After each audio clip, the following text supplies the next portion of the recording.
Hey everybody, Amy here. Originally, Zoe and I had recorded a video where I shared the story of the birth of my second daughter, but because it was a traumatic birth, I just didn't feel right posting it and sharing all of the details. So instead, what I want to talk about is my process of recovering from a traumatic birth, and I hope I can share some tips or some first-person experience that could maybe help you too. The first thing I want to say about having a traumatic birth is that recovering from the experience is definitely possible, but you might need help to get there. So the main thing that I did after my birth, besides the physical recovery, which my birth ended in an emergency C-section, I did EMDR therapy. So a friend of mine had recommended this postpartum therapist to me, and it's not really talk therapy. It's actually a type of therapy that they also use for post-traumatic stress disorder. How the therapy works on a high level is it's very accelerated. So for me, I only did about 4 sessions, but every session feels pretty intense because you're reliving the experiences that led to you feeling traumatized in the first place. And then what you're doing essentially is you're replacing those trigger moments, like those moments when you think back that make you feel really bad or really upset. You're replacing it with a more positive thought. And it's paired with this special eye movement patterning that the therapist guides you through. So it made a bit of a joke about it, that if you looked at it on camera, it would look really weird. It would literally just look like my eyes are darting all around the place, and then I'm probably crying, and then my eyes are darting around and I'm crying. But for me, it was really, really so effective because it does really get to the heart of those like deeper moments that you carry. Something that's interesting too is that when I was talking to a nurse postpartum about how I was going through this therapy, she said she really feels like every person who's ever given birth should go through this, which brings me to the point that it's not up to anybody to judge or decide what constitutes your birth trauma.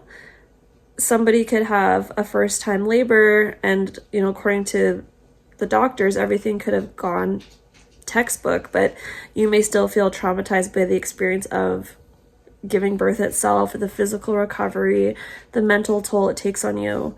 And it's not really up to anybody to judge that. It's all about how you feel, right? And it's about feeling strong and healthy at the end of the day. For me, I think what was most challenging was that my first birth was pretty smooth. And I know a lot of people are the most nervous going into their first birth.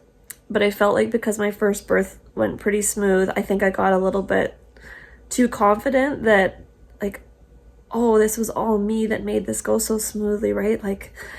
But the thing about birth is that it can change very quickly. It can change literally in an instant, and that's what's scary about it, even when you're surrounded by a good team.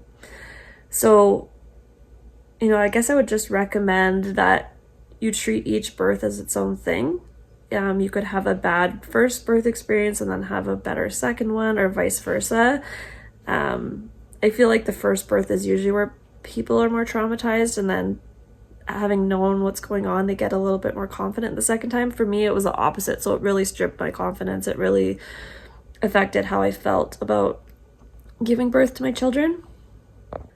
Something that was really helpful for me too is to keep advocating for yourself. I think a lot of times, especially doctors or male doctors, they may just look at you physiologically and go, oh, you're healthy, you're physically recovering well from the birth. And I know doctors are getting better at doing mental health screenings and things like that in the postpartum period, but it's also up to you to advocate for yourself. If you feel like you had a traumatic experience, ask your doctor what the resources are, reach out to a therapist. I never had postpartum depression in this incident, but I just felt like I kept reliving the experience over and over again, and I just didn't want to feel like that forever. And I know that's what can happen when you have unresolved trauma. Ask your partner to help you too, share the screenings for postpartum mood disorders with them, get them to check in on you, keep up with all your postpartum appointments as well. That's just as important for yourself as it is for the baby. The last thing I want to say to anybody else who's had a traumatic birth is that there are so many factors that go into a birthing situation, And the less you can blame yourself for it, the better. Like, some of it is physiological, some of it is based on, you know, maybe the support or lack of support available to you in the birthing process. But it's so easy to look back and go, oh, if I would have just done X, this wouldn't have happened. But really, when it comes to birth, it's rarely that simple, because it's not only your health, it's the baby's health, it's your healthcare team. So many things go into it. The last thing I want to leave you with, and I've said this before, I'll say it again, is that if you've been through a traumatic birth, it's not your fault. I know that people can be very judgmental about birthing choices, but the truth is there can be, you know, a home birth that goes fine, a hospital birth that goes completely awry. The most important thing is just to admit that you're feeling traumatized or that you've gone through a lot. Give that love to yourself and reach out for support if you need it.